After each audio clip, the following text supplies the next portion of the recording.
Speed passage संपादकीय para. अखेर आपल्या निवडणुकास अपेक्षित वळण मिळाले म्हणायचे. या निवडणुकीत पाकिस्तानचे आगमन एकदाचे झाले.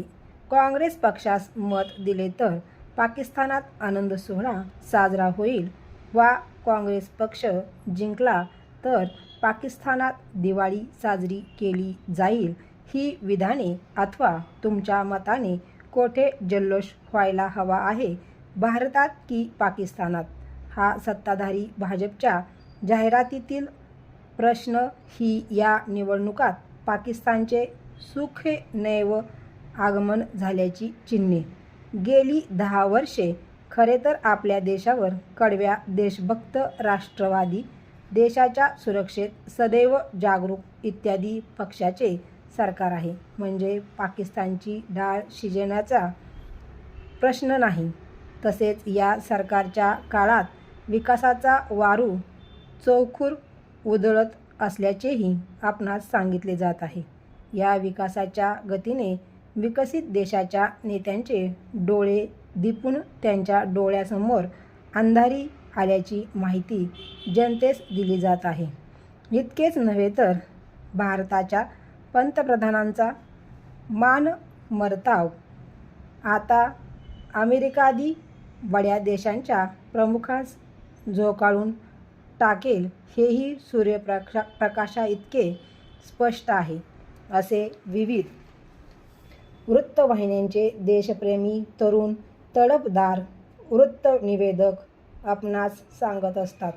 अशा तऱ्हेने विविध आघाड्यांवर भारताच्या प्रगतीने दातखीळ बसलेले जगभरातील बडे नेते भारतीयांचा दमदार नेतृत्वासाठी हेवा करू लागले असून अनेक देशातील जनतेच्या मनात भारतासारखे नेतृत्व आपणास कधी मिळणार अशा प्रकारची इच्छा दाटून येऊ लागली आहे.